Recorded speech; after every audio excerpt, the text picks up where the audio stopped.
Hello and welcome to my first video on the Nintendo 3DS.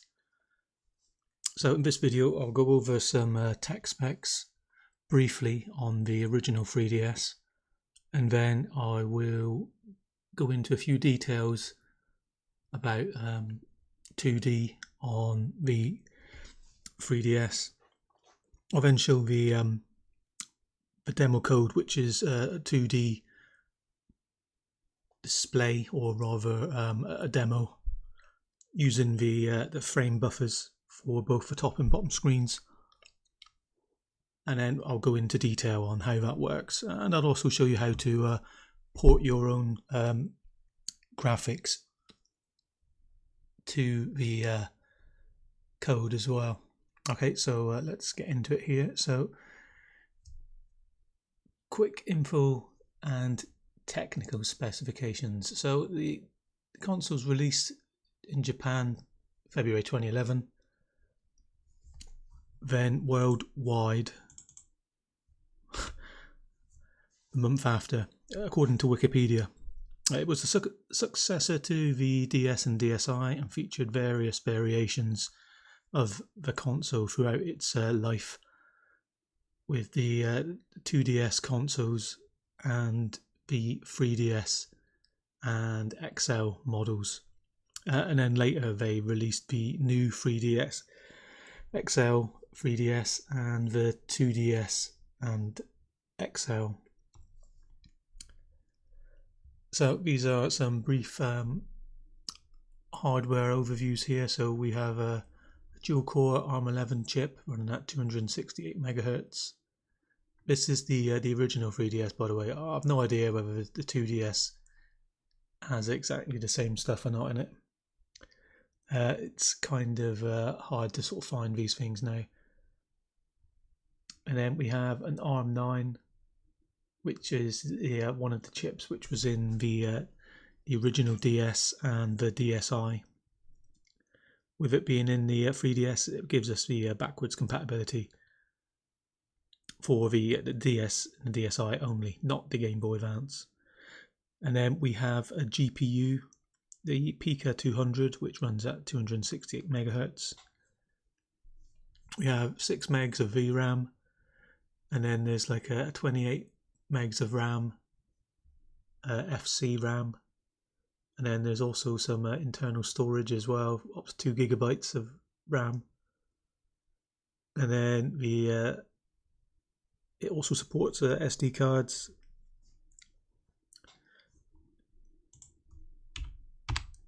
Apparently something I've read says up to 2 TB. And then I found something just briefly mentioned in the digital sound processor. One of the things that the 3DS seemed to have was what's called a SoC, which is a system on a chip, where lots of the components are all arranged on one sort of chip to cut down on costs, which is one of the things which occurs on modern systems and smartphones. So we can have up to 24 sound channels, supporting up to that's either, I think, maybe 32 or 327 MHz. And then our displays, we have a top display which has 800 by 240 pixels, which is split into two. So we have a stereo display, 400 pixels wide for each of the 3D viewport screens. There's obviously two of them to create the 3D effect, which flicker on and off between them.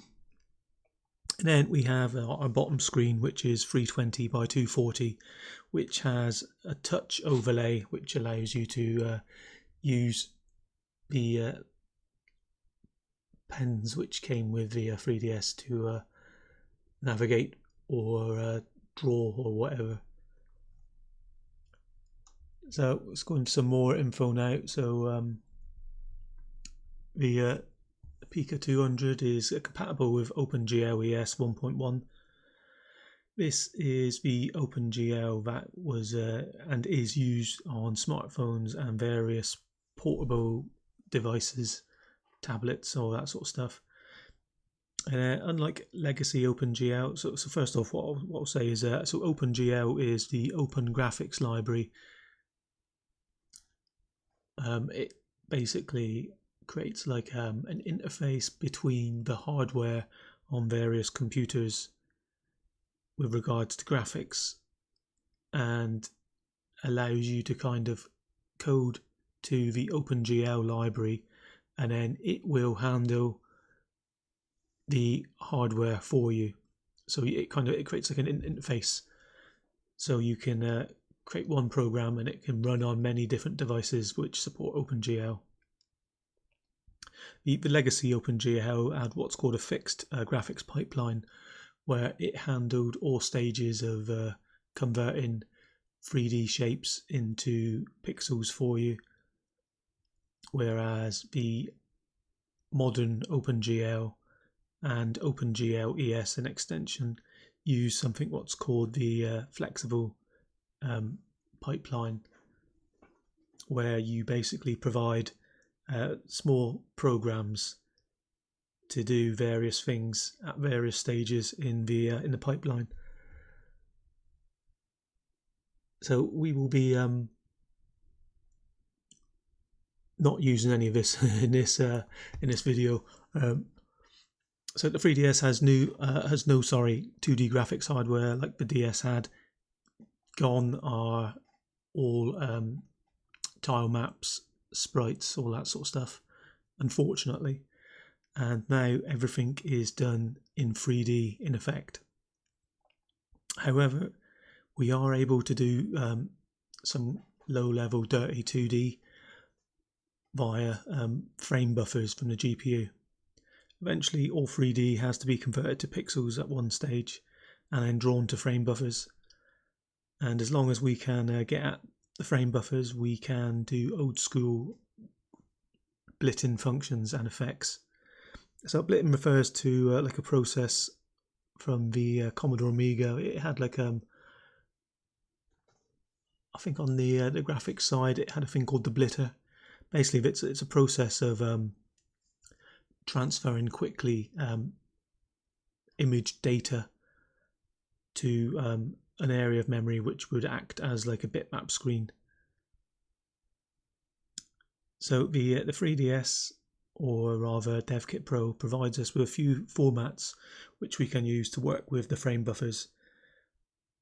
There are two 16-bit formats which I'm familiar with, which are from the DS, and there is one 32-bit format.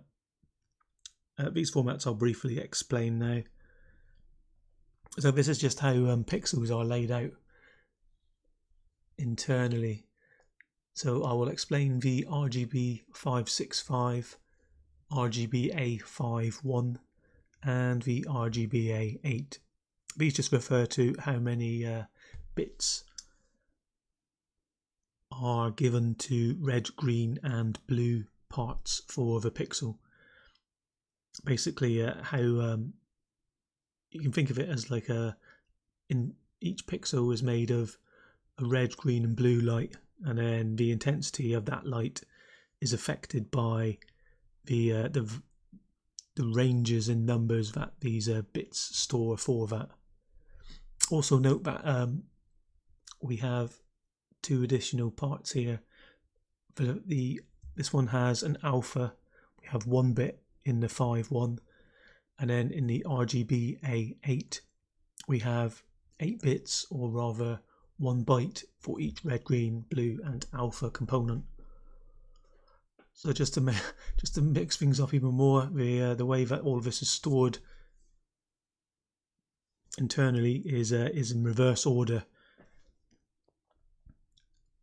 So we have, for the 565 format here, we have blue, green and red, but to store this it expects it to be red, green and blue. And then our RGBA 5.1, just like on the DS, we have 1 bit alpha, 4 bits blue, green and red, so that gives us a range between 0 and 31 for blue, green and red. and then we have 1-bit alpha. And then to use this on the DS, you basically flip all this around the other way. So the alpha flag becomes bit 0, and then the first 5 are red, green and blue. This is you only really need to know any of this if you are going to be working low level writing or reading pixels. For this demo I will be doing this. The code I have will automatically convert all of the images for us, so you don't have to touch any of this if you do not want to. This is just to show you, or rather to point out how it actually works. And then the RGBA8 format is basically what you have on the desktop in modern machines. It's 32-bit format where you have 1 byte for each red, green and blue alpha component. So it's shown here as red, green, blue and alpha, but obviously it's all flipped around. So to work with this you would store the red, green, blue and alpha in that order. So this kind of shows you the order that the bits should be in as well. As in, this is how the data is, and this is how it should be laid out: red, green, blue. And then another weird thing as well is the screens are also rotated in memory as well. So they are rotated to the left by 90 degrees or counterclockwise. So although we have the top screen with a width of 400, it's actually rotated left. So both screens end up with internally a width of 240, but their heights differ. I guess this could be to potentially allow them to be worked on easily by hardware, possibly. And then when we plot pixels now, the origin will be from the bottom left. So it will be 0, 0 will be the bottom left of the screen, and then when you move up the screen you will be incrementing on the y-axis. So what do you need to get started? Well, hopefully you've already got DevKit Pro installed. If not, see my video on that. And then you'll need to have an IDE or an internal development environment to assist you. I use code blocks, and again, see my general videos for code block setup on Windows and Linux. It will be the same for the Mac if you just follow the Linux stuff. And then we also need an emulator to test our builds. I use Lime3D. I see that there's it works with Windows, Mac and Linux, so I would use that. However, there are some gotchas. So always, if you're going to share this, your sort of games with other people, make sure you test it first on a real device, as sometimes there are issues which the emulators do not show you that the real console will actually show you. And then optional, so for 2D graphics I usually use LibreSprite, which looks like this. If I open up an image here, like our Robotnik sprite here we'll be using, allows you to edit and manipulate pixels easily. This is open source and free as well. And then I also use the GNU image manipulation program as well, or GIMP. this is useful for various graphical effects. You see, if I open something recent here, no, it's not going to it's not going to show me. But anyway, you can one of the useful things in here is you can convert an image to an indexed image. So if you have like an image with too many colors for 16-bit mode or for 8-bit graphics or whatever, you can limit the colors and it will do that for you. And then I also use Inkscape as well, which is this program here, which doubles as a load of different stuff. This is a vector graphics program. I should just hide that again here, which is very useful for converting or designing high detail images and then using vectors and then exporting them as lower images. And then we'll also need my DS to tile converter for this video. If you're going to be using any of the code, you'll need that to convert some of the graphics to the format we need. And I also generally use it to convert images into like level maps as well.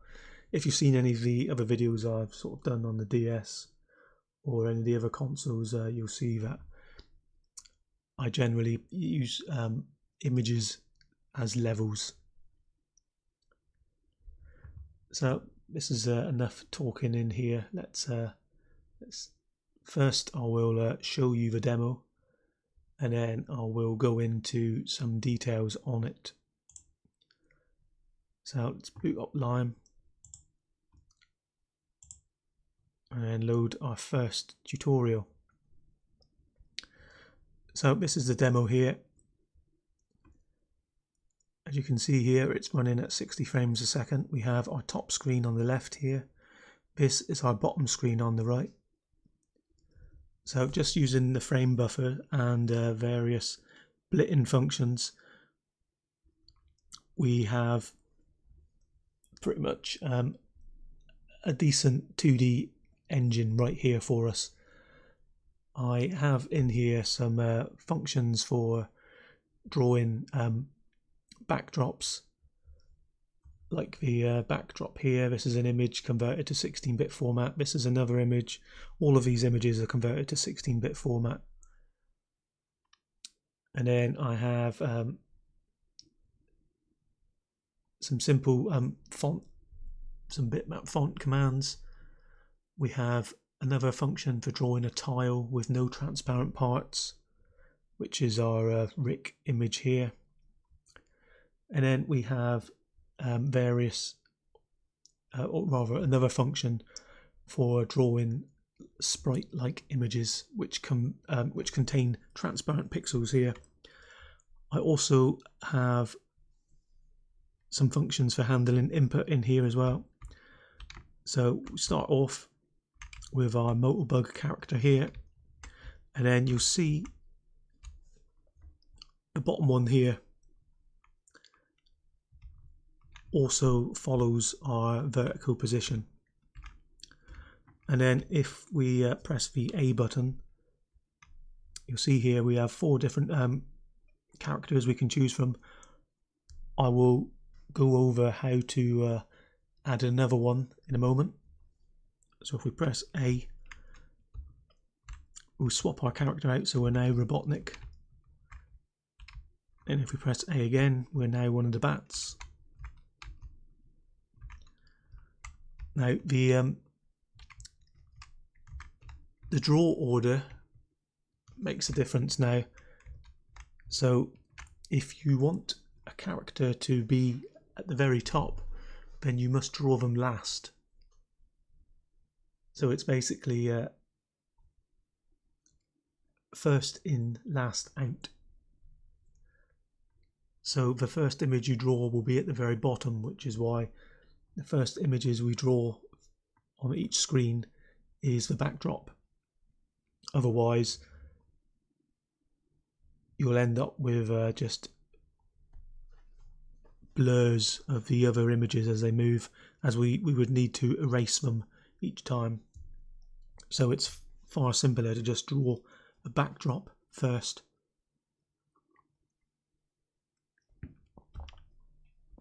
And then one of the final characters is our Rick tile here.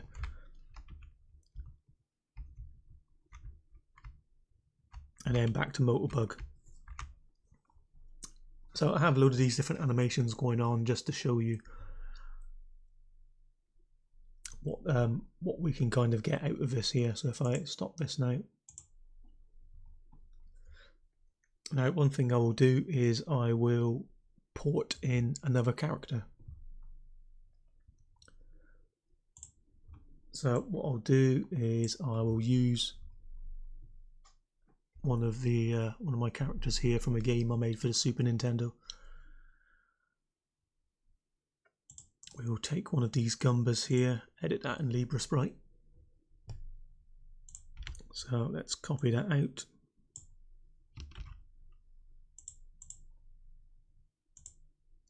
So always make sure you're working with a RGBA image and you have transparency added to that as well. So now what we need to do is to remove the magenta background. So you can just do that by right clicking outside the image, and then if you select the background color with the left mouse button, so you have them both selected there, and then Shift and R will remove that background. So here's our animation here. We've got 4 frames. So we'll save that.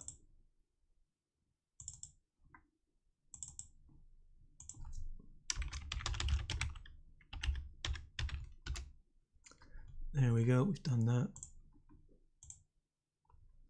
So we now need to, this is where you will need the DS to tile converter.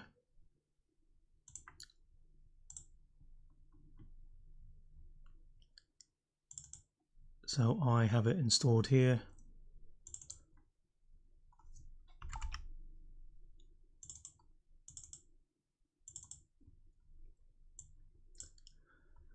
So you've got some options now how you want to store that. I have 2 different functions for reading the graphics in the code. It's only going to be bitmaps, so you can either select a 256 color one or a 16-bit one. A good reason to select a 256 color one is just it takes up less memory, and it's easier to convert. So you need to know the sizes of each tiles. So I know for a fact that they are 16 by 16 pixels here. So you must split them into tiles, and then we also want to get the image palette from the image. So make sure you select that as well, and then just drag and drop that in. There we go, and then save that somewhere.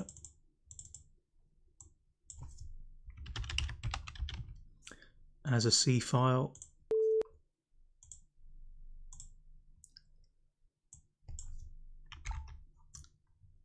Now navigate to where you've saved that, and then open that in a text editor.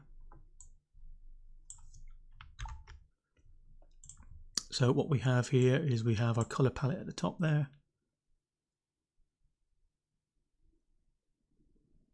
And then we have our image data here.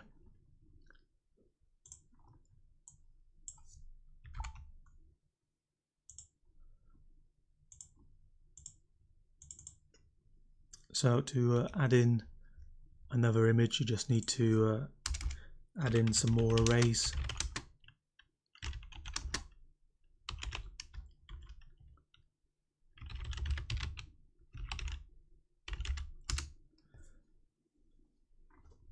So you'll see here our color palette is in unsigned shorts or U16s,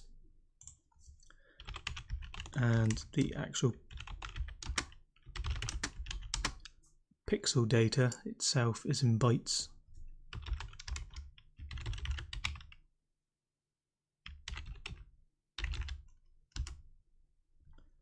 And then you might want to store somewhere, like I've been doing here,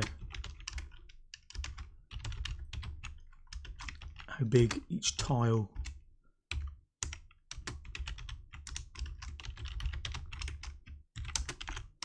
is for when you come to draw it, or rather when you come to import it here. So now what we need is to get a source file somewhere for those, so I'll bung another one in.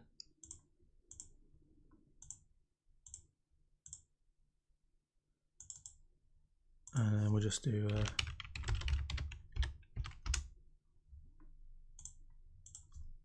graphics Gumber. Make sure you include the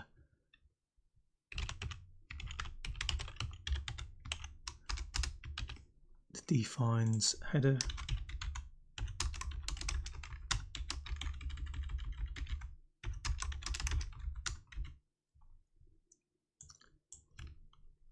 And then just drop your palette in there.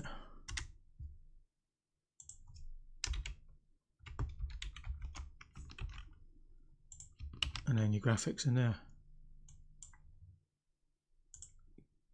Don't need that now. Don't save that. So now we've got that in there.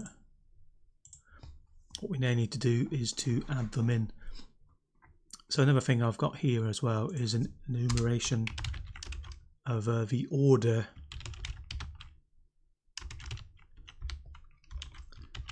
of the images stored. This just makes it easy for you to add and work with new images. So there's 4 frames. So if I jump back into this image again here, just zoom in there, you'll see that there's 4 frames of our animation there. What we're actually doing when we import this is we are splitting this image into individual frames. As long as you exported it from the DS to image converter as tiles and not a whole image, it will be already arranged for us in frames. And then when we import this and store it in an array internally here, so we have internally an image structure.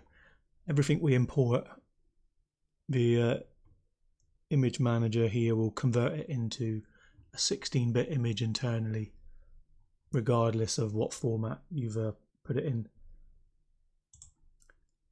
So now that we've added, or rather now that we've converted our Gumbers in, we now need to add each of those frames.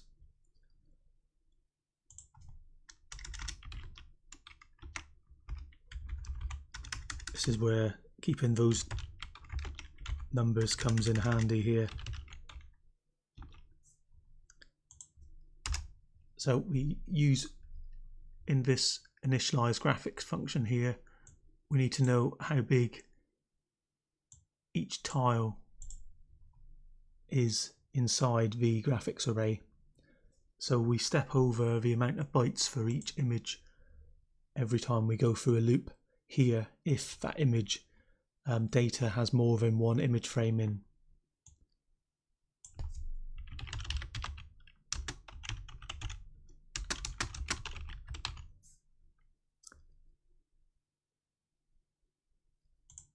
And then make sure it's in the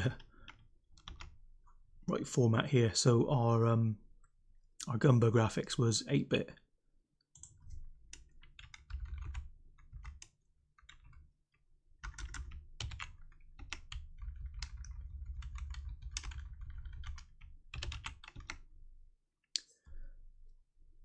And then when you add it in, you need to say whether there's any transparent parts or not in the image. The reason for that is because internally inside the Scene 2D handler, there are 3 different blit functions. One draws transparent images, another draws tiles which do not have any transparency, and the final one just is for drawing like a backdrop. So you see we have 3 different types here, which I'll explain more in a moment.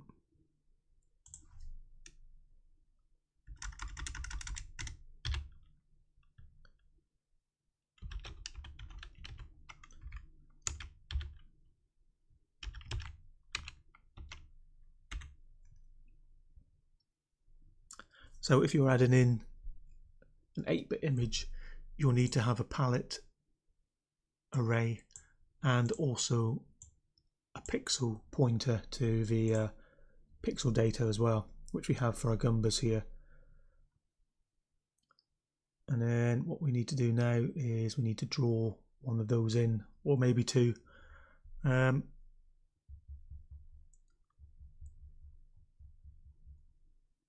So what we'll do is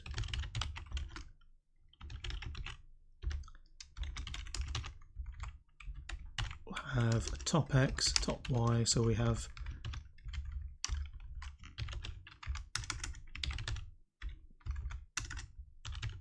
two separate ones, and then they'll have a combined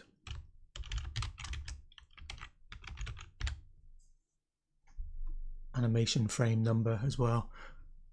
We have an animation timer in here, which is just what's called a tick timer, where it's not sort of tied to anything, it's just tied to how quickly the system runs.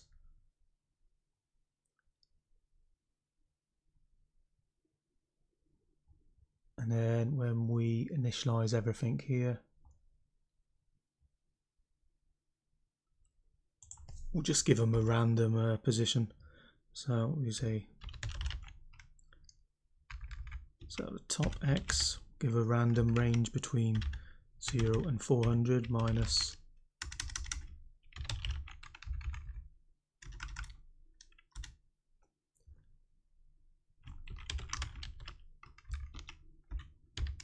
the Gumba's width. So 400 for the top screen because that's the width.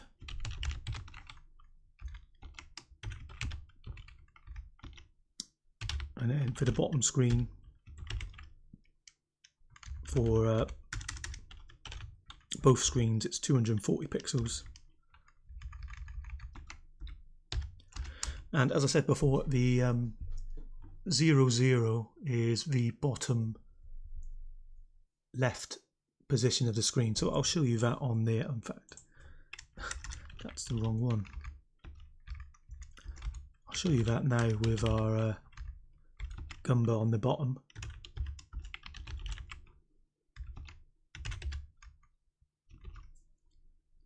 So this will be, he'll be at the bottom left, and then we will set their image frame to 0, which will be the first one. So I'll go over some more of this code in a minute here. I just want to first off draw our scene here and show you the Gumba working. So we just have one main function for drawing tiles and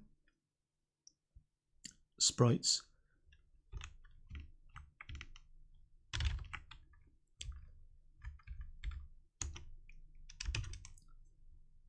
So when you use the blit command here, you need to know the starting number or the image ID,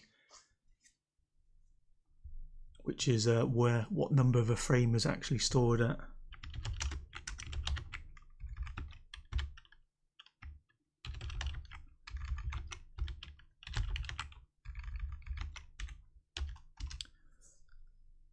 and that's it.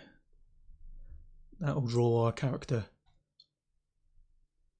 And then one of the main things to notice here is if you've followed along with any of the other videos I do, you'll see that loads of the code looks exactly the same, and that's purposely done. I try and keep everything looking as close as possible to one another, so code can be ported from the DS to the 3DS to the N64 to the Wii, back to the Game Boy or Game Gear, even to the desktop. It makes working with everything a lot easier. So before we do any drawing, you need to obviously make sure that you specify which screen you want to draw to. So here we will split again our bottom gumber.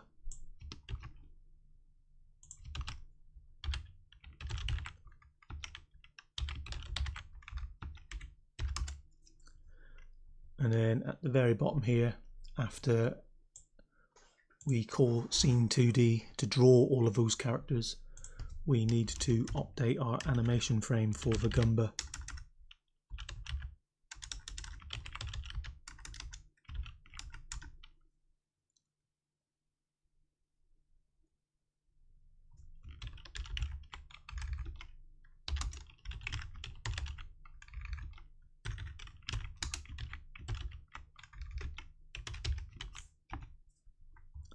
So now we've done that, save it and then build.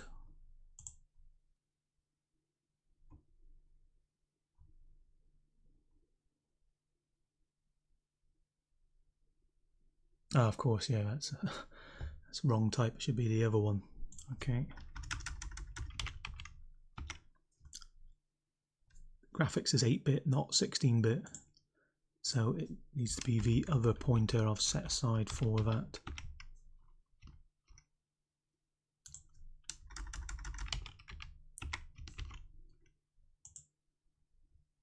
There we go. Now if we load this back up again, there you go. Got one there and one there, jumping jumping up and down. That's how easy it is. So you see on this one the motorbug appears over the top. If we come down here though,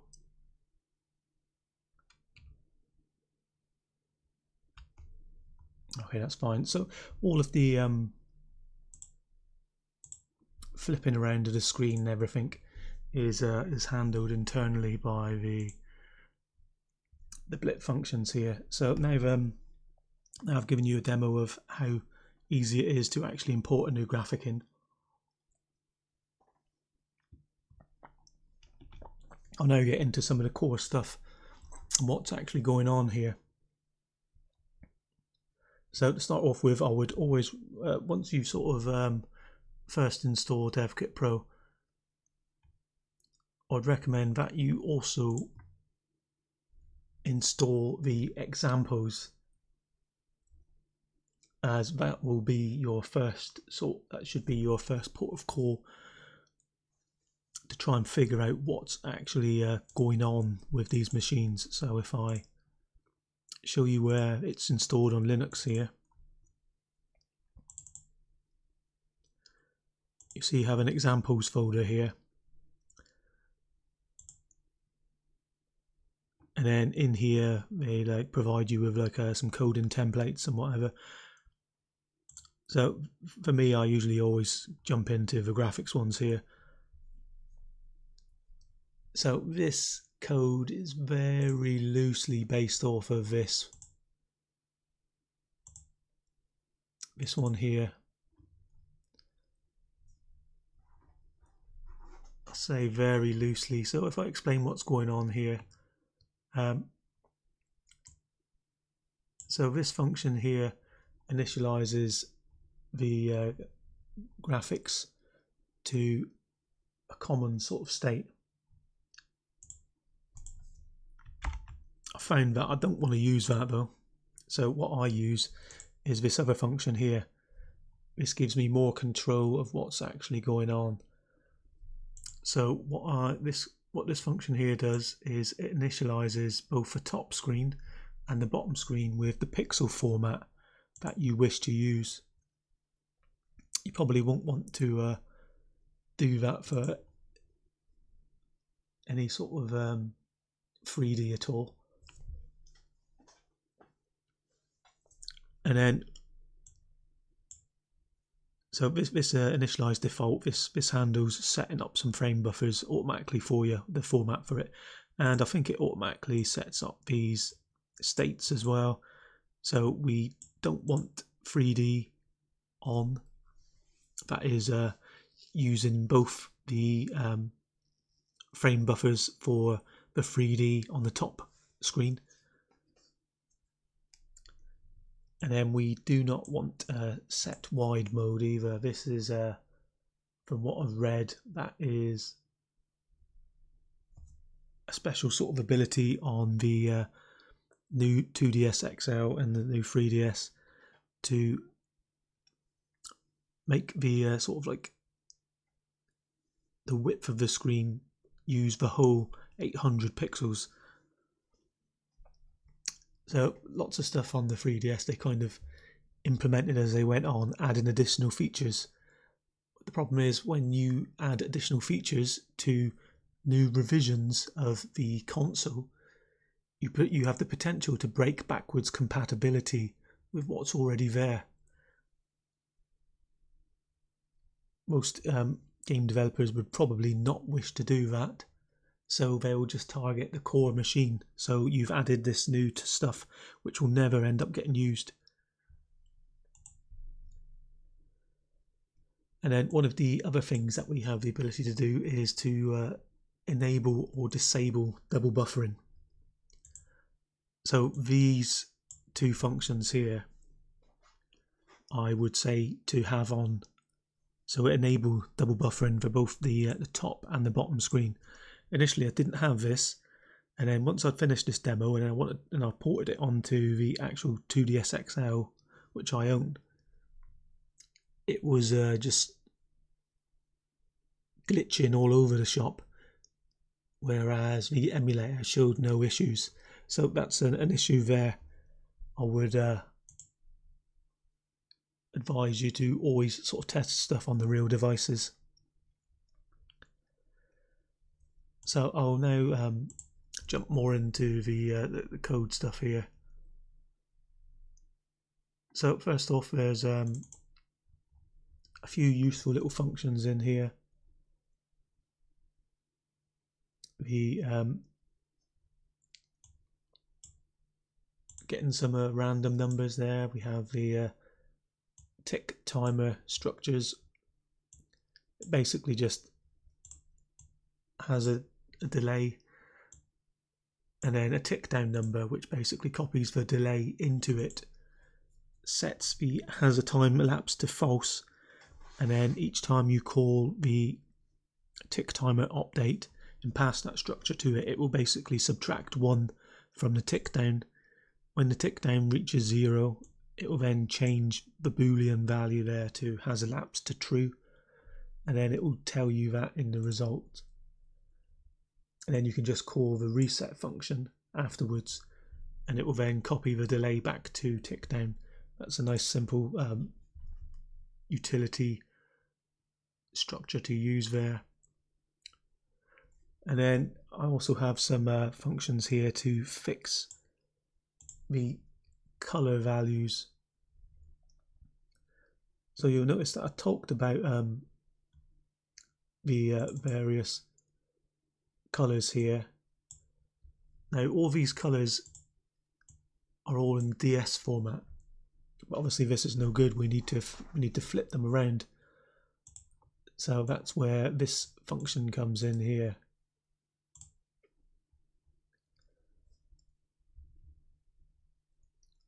So all we do is we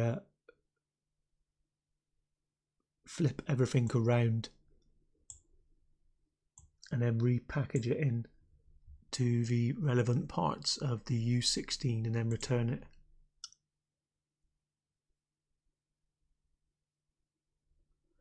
So what we end up with is the alpha value is actually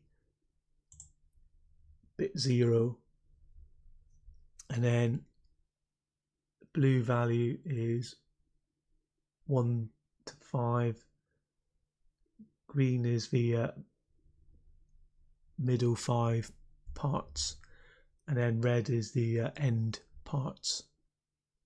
So kind of, like I said, it flips everything around, but this is all handled in the image manager, so you don't have to worry about that. So at the start here, this just sets up the graphics for us. You then need to call S2D initialize. What we have in here is we have like a hard-coded list of blitter objects for the top and bottom screen. So if you get any errors, just increase these numbers here. These are just like base numbers I've sort of put in there. Internally in here there's fixed arrays, just to keep things nice and simple. So you see here we have a top blit list with a counter for it, and then a bottom blit list and a counter for that as well. And then we also have another structure for our images here. So we have a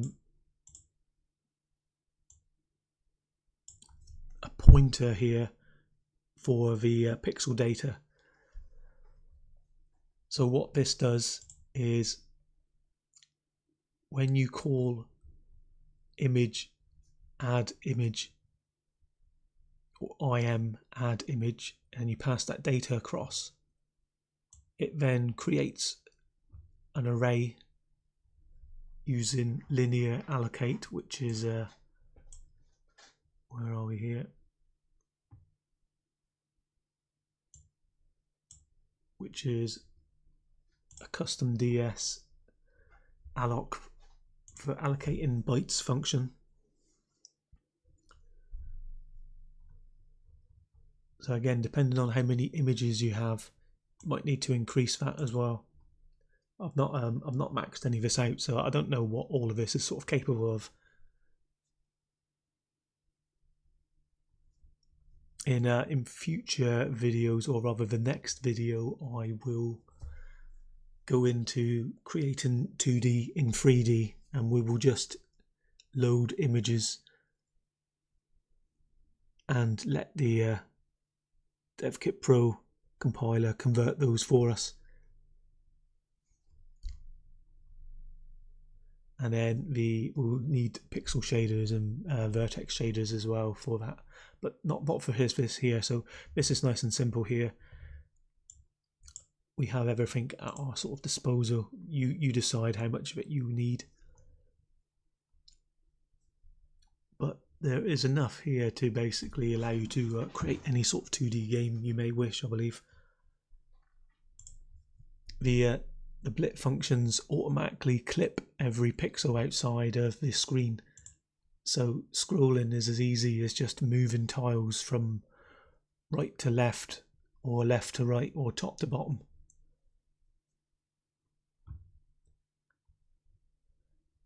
So internally what happens when we create one of these image files here, first we basically allocate enough for a 16-bit image. We then set the dimensions of the image we've just added, whether it has transparent parts to it or not. And then what we do is we take the passed in data from our graphics here,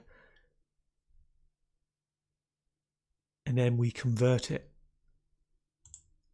using the color fix function there, and then we store that converted value into the internal array of our image. But another thing this does as well is all of the images are automatically rotated on creation by this function here. We rotate, so if you were to want to draw these images, normally you would have to rotate them just like the screen is rotated, but all of this is it's all handled here for you. This does all this here. There's very little to it, which is good. The simpler these things are, the better. The less there is to go wrong. You can just concentrate on the code in the game then, as long as you can see what's actually happening. So you always need to call image manager in it, because that just sets the image list to 0. And then when we're done, you have to deallocate everything, just like you would on the desktop, as the 3DS basically is like a mini computer with its own special operating system. So you must free the resources you use, which I don't bother doing on the DS, because mostly I would just turn off the system after I'd finished playing a game or a program. Whereas not so on the 3DS, you have to release everything, otherwise you've tied up resources from the system. So this just goes over the all the images you've created and then calls linear free on the pixels there to release them. And then some of these other functions, I've got some font sets here. I'm only using one font set, but you could use however many you want. This is straightforward as well. Each font is basically, each letter is basically a sprite, or rather a transparent blit. So if you have a font set you wish to use, then when you call initialize graphics here, this is the font set function here. This basically iterates over our graphics array and then creates a new image for each letter in there.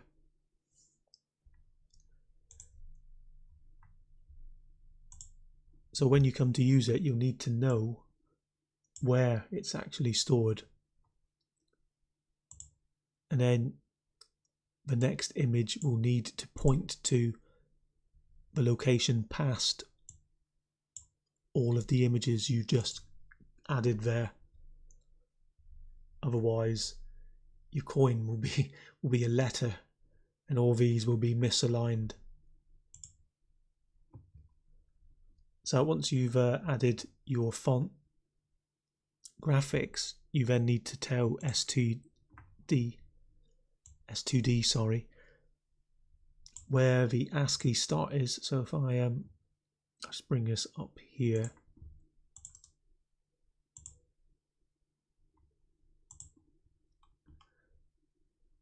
so this is the font set here.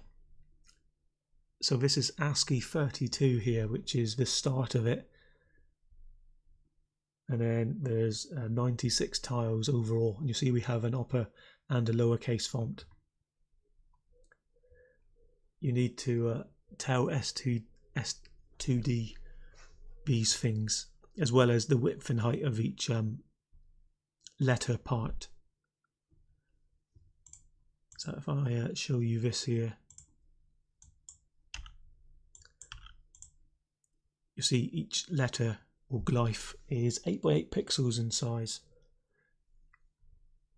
As we're not tied to a tile system on the 3DS, you can have your font be whatever size you want.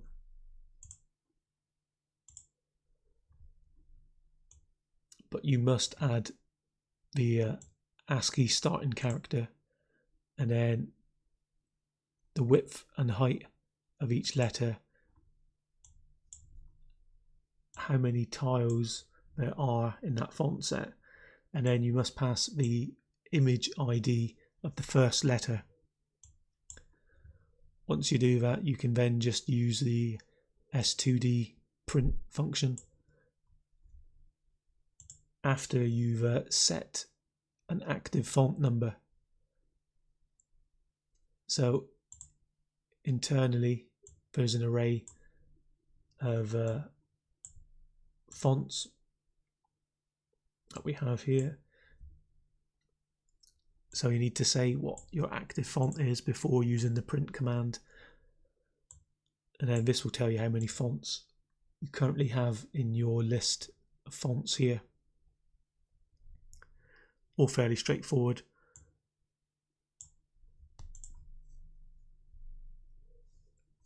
And then you're good to go. The most complicated thing is the different blitz functions. So I only added like 2 blit functions here.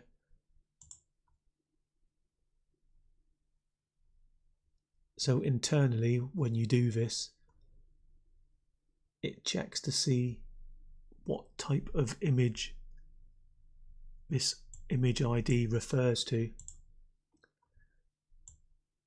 and then it sets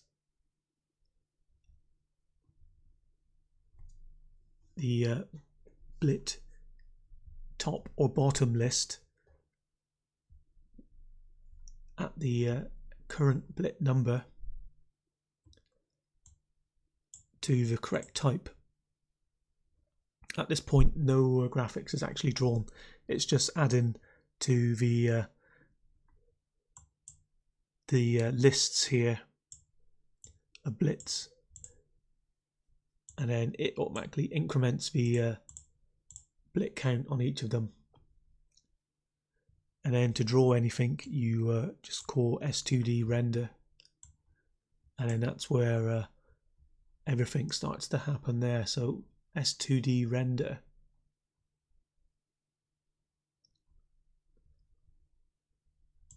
it gets a pointer first off to the top frame buffer. So we convert the pointer that it returns to a U16 pointer, which is the format of the pixels we're working with.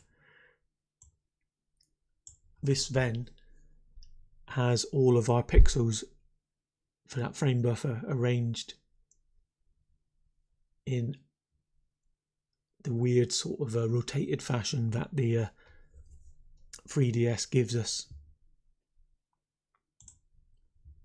But all of these functions handle working with that in the background for you, so you don't have to worry about any of that. But by all means, have a sort of play around with setting pixels, so you can kind of see how things are normally.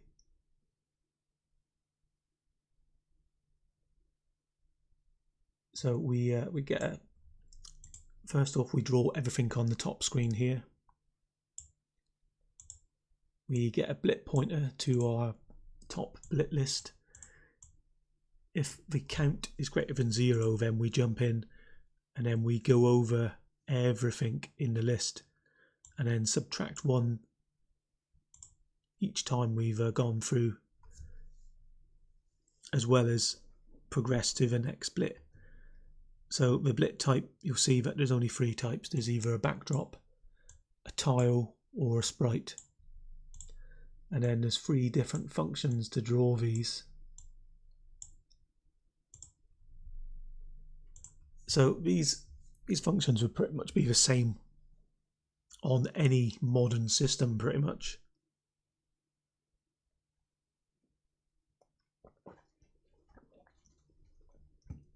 The only difference is that they look really weird on the 3DS because all of the frame buffers are obviously rotated. So to draw the backdrop, which is the simplest of all,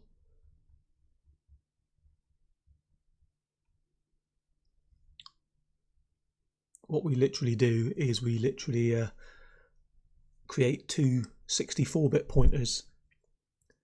So the reason why we use 64-bit pointers is because one 64-bit number contains 4 16-bit numbers, so we actually end up drawing 4 pixels at a time which is like a super fast drawing method basically. If it supported 128-bit pointers, then we would use those, and that would give us 8. So all we need to do is we first need to know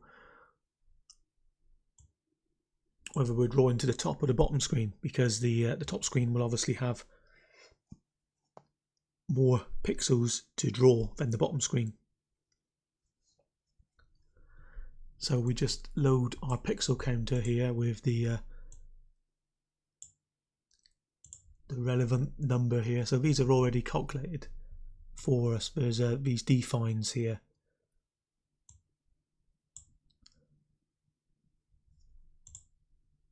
So this define here is basically the amount of U64s we need to draw the whole screen of the top, and then that's the same for the bottom. And then we have 2 separate pointers that we kind of keep around for the top screen and the bottom screen. And then we just set our destination pointer to the start of either the top or the bottom screen. And then that's our drawing routine there, like just those few lines of code.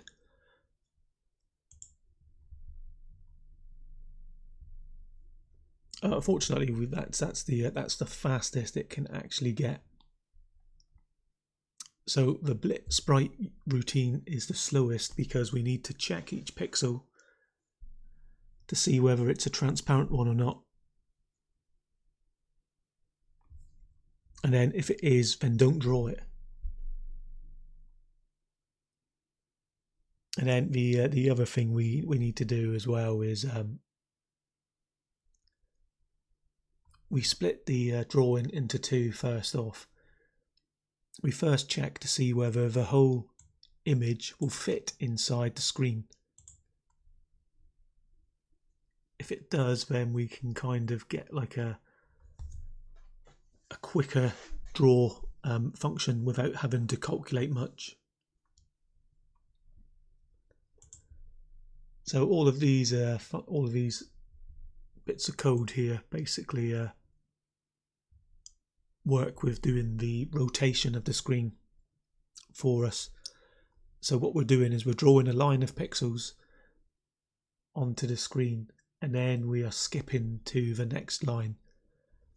As the screen is now rotated, we're basically drawing vertical lines, or rather copying vertical lines from our image to the screen frame buffer, which is what this is doing here. And then we basically draw the height of our image, and then we need to jump to the next horizontal line to start again. So if I quickly open up an image here, yeah, this will do. So I'll explain what's actually happening here. So if we've got a pixel grid here. So what's actually happening is the whole screen is rotated. So first off, we are drawing pixels going up the screen like this. So that's pixel 0, that's pixel 1, that's pixel 2, and so on. And then we're literally drawing up the screen. And then we start on the next line, and then on the next line, going like that. So to draw an image, what we need to do is we draw part of it. Then we know that there's 240 lines vertically of the screen. So to get to the next line, we then add 240 minus the height of our tile, and then that would take us to the next part here. Or rather, it would take us to the part here, because we're then drawing up like that. So when you move or draw anything on the screen, you're actually drawing from 0 at the bottom here to 239 at the very top. So when you're drawing stuff, it's plotting it upside down in the opposite sort of direction you kind of expect it. That's how that's how the frame buffers are arranged. Like, hopefully that's made some sense to you there. So I'm not going to go over every little bit here, but I will sort of briefly say what's happening with the sort of clipping part here. So when you sort of clip the image, you need to work out what part is off the screen and skip over that and only concentrate on the area which is in the screen. If the whole image is outside of the screen, as per these parts here, then we literally just return. There's nothing extra to do, like, which is what all these other little bits and pieces do here down the bottom. This is the drawing the clipping part, which took a bit of time to kind of work out on the 3DS. That's what I was doing yesterday, like, was trying to get that working. I had like an error for a while where the left hand border was causing an issue. If you went outside on the left hand X side and also below the screen or above the screen at the same time, all of the pixel data would all sort of scramble. But eventually I managed to sort of finish that, and then I could get the blit tile one working. So the blit tile does exactly the same as the blit sprite, except it can just do it a lot quicker because it's not checking for any transparent pixels. So those are the main 2D bits I wanted to sort of go over here. Like, whenever you do anything you need to set an active screen, and then every sort of draw command you carry out until the next change of the active screen will occur on that same screen. So, and everything, all blit commands and print commands after this command here will automatically refer to the top screen until it reaches, where are we, this command here. Then everything reverts to the bottom screen. And then after you've drawn everything, you then call the S2D render function. What that does is it gets the frame buffer pointer for the top screen. So if you look at what's past here, you'll see it has a screen which is either graphics top or bottom.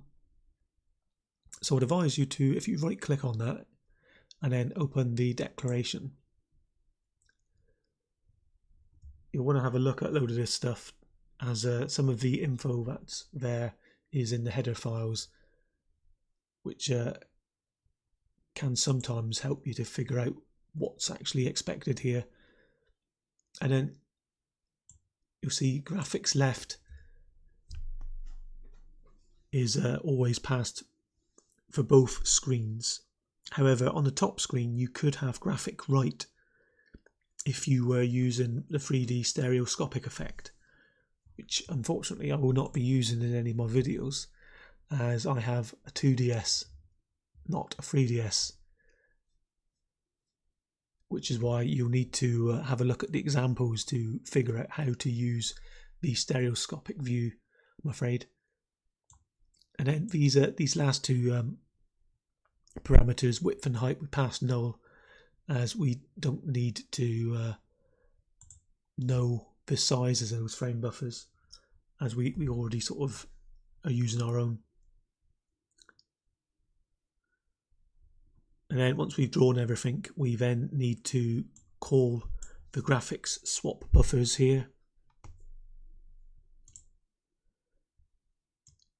As we're using double buffering, what this will do is it will then swap the buffer we're drawing to with the current front buffer in each of those top and bottom like buffer queues, and then call the graphics flush buffers and GSP wait for v blank, and then that is one frame drawn.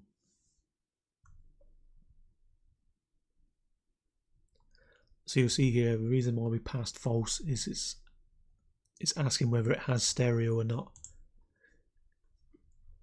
I'm assuming that it would be more work that it would need to do if it was. And yeah, I think that's pretty much all I kind of want to go over here. Like, so make sure after you of note in here, so if you press start, then it will break out of this main loop, which is this here, the while apt main loop. So what this will do here is while the this loop is active, it will return true. If you were to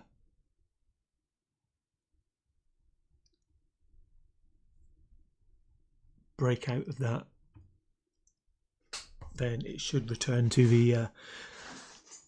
the desktop on the 3DS.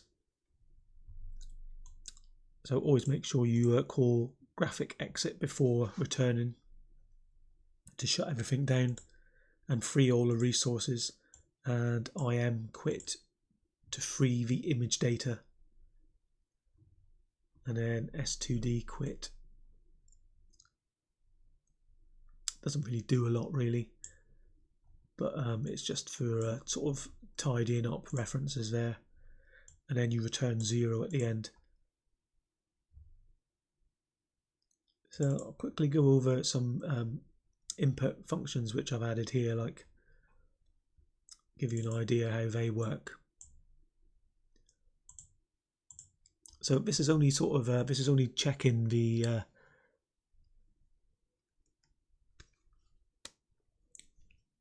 like circular DPAD and buttons,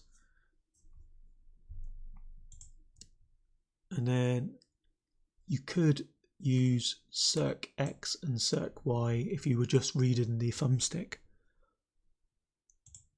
Each update it returns the pixel location, or rather the offset of that. This is the native like DevKit Pro command here, which scans the inputs. So you would call that each update, and then you need to use the hid keys held function to return what's actually being held.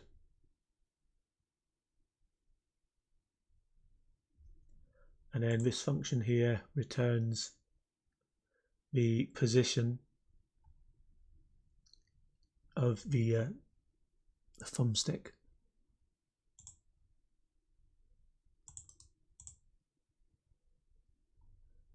This gives you an overview of the various bit flags for the keys and stuff, and you can see here that the circle position is actually just 2 signed 16-bit numbers there. So these functions here just handle all this for you automatically and kind of make the input look like it does on the other sort of console code and videos. So another thing to note as well is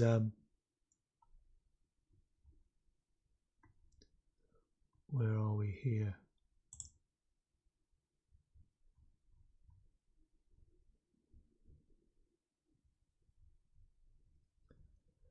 So we use is any key down.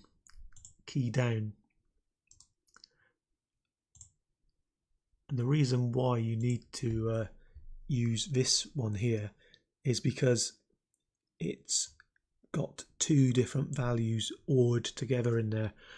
That will give you the DPAD value or the thumbstick value. If that's what you want, then you would use that. So in this demo, if you run it on a real 3DS, you can move around the character with either the thumbstick or the D-pad.